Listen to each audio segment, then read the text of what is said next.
당신이라면 딸의 거짓말을 용서했을까요? 저는 처음엔 용서하지 못했어요. 딸이 저를 배신했다고 생각했거든요. 하지만 그 거짓말 때문에 제 인생에서 가장 큰 깨달음을 얻게 됐습니다. 제 이름은 이영미입니다. 60세예요. 중학교 교사로 30년을 일했습니다. 항상 정직함을 첫 번째 가치로 살아왔어요. 제 딸은 지은이고 올해 26살입니다. 딸은 저의 자부심이었어요. 대학도 잘 들어갔고 성적도 좋았고 특히 거짓말하는 것을 한 번도 본 적이 없었어요. 저는 항상 동료 선생님들에게 말했어요. 우리 딸은 정직해요. 그게 가장 큰 자산이라고 생각해요. 그런데 그 믿음이 완전히 무너졌어요. 4년 전이었어요. 딸이 대학교 3학년 때일 때였어요. 저는 우연히 딸의 카톡을 봤어요. 남자친구와의 대화를 말이에요. 딸이 저한테 도서관에서 공부하고 있어 라고 거짓말했는데 실은 그 남자와 데이트를 하고 있었어요. 처음엔 그게 작은 거짓말인 줄 알았어요. 하지만 더 읽어보니 거짓말이 많았어요. 언제 만나는지, 어디를 가는지, 뭘 하는지 모두 거짓이었어요. 그 순간 제 가슴이 철렁했어요. 내 딸이 나한테 거짓말을 했다. 저는 정직함을 가르쳤어요. 30년 동안 학생들에게 진실이 가장 중요하다고 말했어요. 그런데 제 딸이 저한테 가장 중요한 건 거짓말이었어요. 그날 저는 딸을 불렀어요. 그리고 화가 났어요. 진짜로 화가 났어요. 너 나한테 거짓말했어? 딸은 놀랐어요. 제가 그런 식으로 물은 것이 처음이었거든요. 보통 저는 차분한 목소리로 뭔가를 말했어요. 하지만 그날은 달랐어요. 딸은 결국 다 인정했어요. 그리고 울었어요. 엄마, 미안해. 근데 나는 엄마가 너무 무서워서 말 못했어. 그 말을 들을 때 제 화는 더 심해졌어요. 무서워? 네가 나한테 거짓말하는 게 내 잘못이라는 건가? 그렇게 우리는 싸웠어요. 그 일이 있은 후 저와 딸의 관계는 완전히 망가졌어요. 딸은 저를 피했어요. 눈도 마주치지 않으려고 했어요. 저도 딸을 보면 화가 났어요. 그 거짓말이 자꾸만 떠올랐거든요. 내가 30년 동안 뭘 가르친 거야? 정직함을 가르쳤는데 내 딸은 거짓말쟁이네. 저는 딸에게 자꾸만 잔소리했어요.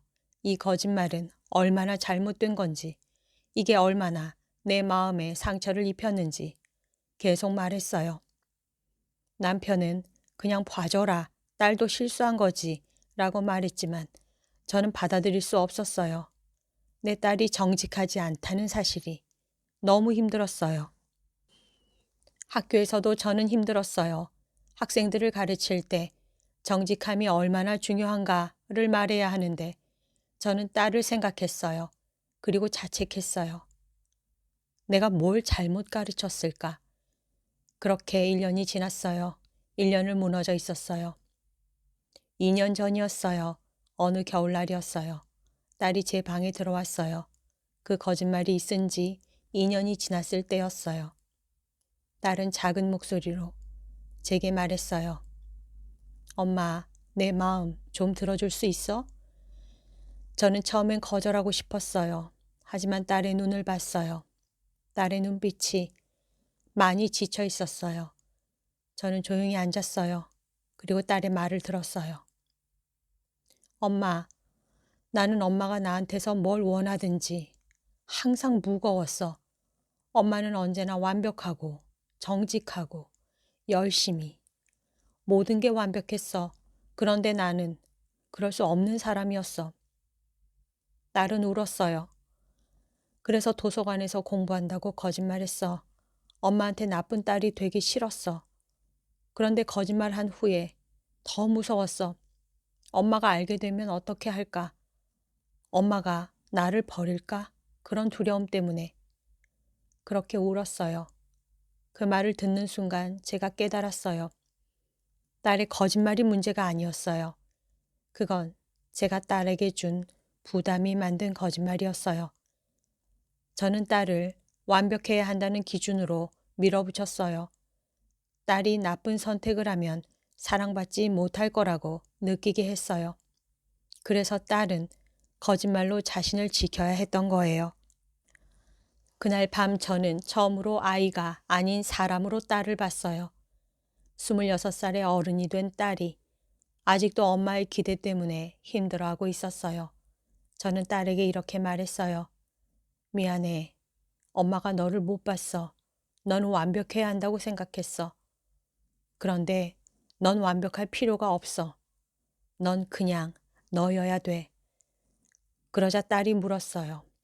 엄마, 그럼 나의 거짓말을 용서해 줄 거야? 저는 대답했어요. 용서가 뭐야? 엄마가 너한테 뭘 용서해 준다고 할 자격이 있나? 넌 엄마한테서 용서받을 게 아니라 엄마가 너한테 용서를 빌어야 해. 그렇게 말했을 때 제 목에서 이런 말이 나왔어요. 미안해, 우리 딸. 엄마가 너무 무거웠지. 그 순간 우리는 둘 다 울었어요. 그 다음부터 저는 완전히 달라졌어요. 일단 딸을 관찰하는 것을 멈췄어요. 더 이상 딸의 카톡을 들여다보지 않았어요. 더 이상 딸이 뭘 하는지 감시하지 않았어요. 그리고 딸에게 물었어요. 너는 지금 뭘 하고 싶어? 무슨 꿈이 있어? 아무것도 아니어도 괜찮아. 그냥 너 자신이 뭘 원하는지 말해봐. 처음엔 딸이 놀랐어요. 제가 이런 식으로 물어본 게 처음이었을 거거든요. 딸은 조심스럽게 말했어요. 엄마, 나 사실 미술을 좋아해. 그림 그리는 거. 근데 그건 직업이 아니라고 생각해서 숨겨왔어. 저는 그 말을 들었어요. 그리고 제가 할 수 있는 가장 중요한 말을 했어요. 좋아. 그럼 그림을 그려. 엄마는 응원할게. 너의 꿈이 뭐든 상관없어. 엄마는 그냥 너를 응원할 거야. 딸은 눈물을 흘렸어요. 그 후로 딸은 미술대학원에 들어갔어요. 지금 정말 열심히 공부하고 있어요. 그리고 가장 중요한 건 딸이 더 이상 저한테 거짓말을 하지 않는다는 거예요. 아니, 정확히 말하면 거짓말을 할 필요가 없어졌어요. 왜냐하면 저는 더 이상 딸을 판단하지 않거든요. 어느 날 딸이 남자친구를 데려왔어요. 그전 같았으면 저는 많은 질문과 걱정을 했을 거예요. 하지만 그날은 다른 남자친구들과 다를 바 없이 반겨줬어요. 딸은 제게 그날 밤에 이렇게 말했어요. 엄마 고마워. 이제 엄마가 내 친구 같아. 그 말을 들을 때 제 눈빛이 흐려졌어요. 그 과정에서 저는 성경을 다시 읽기 시작했어요. 특히 예수님의 이 말씀이 자꾸만 떠올랐어요. 죄 없는 자, 먼저 돌을 던지시오. 저는 깨달았어요. 제가 딸의 거짓말을 그렇게 심판했던 건 저도 완벽하지 않으면서 딸이 완벽하기를 원했다는 거를요. 딸의 거짓말을 비판하고 판단하고 정죄하는 것, 그것이 얼마나 교만한 짓이었는지를 깨달았어요. 그리고 또 다른 말씀이 있었어요. 누구든지 죄를 지었으면 그들을 위해 기도하십시오. 저는 처음으로 이해했어요. 딸을 고쳐야 할 사람으로 보는 것이 아니라 함께 걷는 사람으로 봐야 한다는 걸. 가장 중요한 말씀은 이거였어요. 사랑은 모든 잘못을 덮어준다. 저는 깨달았어요. 제가 딸을 사랑한다고 생각했지만 그건 조건부 사랑이었다는 거를요. 딸이 완벽하면 사랑하고 거짓말하면 사랑하지 않는 그런 사랑이었어요. 하지만 진정한 사랑은 딸의 모든 것을 다 받아주는 거였어요. 거짓말도, 실수도, 약함도. 그리고 그런 사랑으로 받아줄 때 딸은 비로소 정직해질 수 있었어요. 지금 저는 60세이고 딸은 26살입니다. 여전히 저는 부족해요. 가끔 딸이 뭔가 하면 그건 이렇게 할 수 없나? 라고 물어보고 싶을 때가 있어요. 제 교사의 습관이 살아나려고 할 때가 있어요. 하지만 그럴 때마다 저는 멈추고 생각해요. 아, 내가 또 딸을 판단하려고 했구나. 그리고 그 대신 그게 너를 행복하게 해? 라고 물어봐요. 요즘 저와 딸의 대화는 정말 아름다워요. 딸은 자신의 미술 작업에 대해서 말해요. 자신이 어떤 그림을 그리고 싶은지, 뭘 느꼈는지 자유롭게 말해요. 저는 그 말을 들으면서 아, 내 딸은 정말 창의적인 사람이구나. 내 딸은 자신의 감정을 아는 사람이구나. 라고 깨달았어요. 그런 것들은 내가 가르치지 않아도 딸이 이미 가지고 있던 것들이었어요. 학교에서도 저는 달라졌어요. 학생들에게 더 이상 완벽함을 강요하지 않아요. 대신 너 자신이 되어라 라고 말해요. 그런 변화가 있은 후로 학생들도 저한테 더 많이 말해요. 자신들의 고민, 자신들의 실수, 자신들의 약함 모두를 말해요. 왜냐하면 저는 더 이상 학생들을 판단하지 않거든요. 그냥 듣거든요. 가장 놀라운 변화는 딸이 지난 수요일에 저를 안았어요. 그냥 아무 말 없이 엄마 같은 따뜻함으로. 그 순간 제 눈빛이 또 흐려졌어요. 그런데 이번엔 행복한 눈물이었어요. 당신이라면 딸의 거짓말을 용서했을까요? 저는 처음엔 용서하지 못했어요.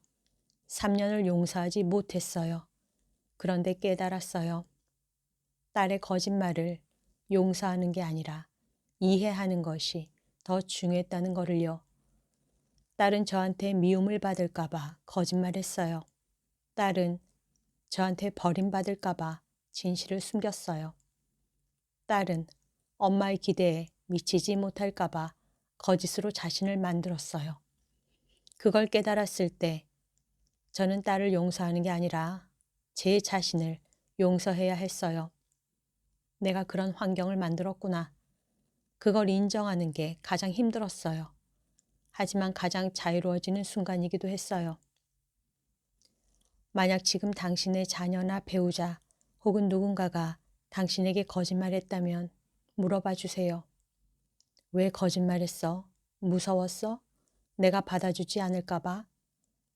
그리고 진심으로 들어주세요. 거짓말 뒤에 숨겨진 두려움을 말이에요.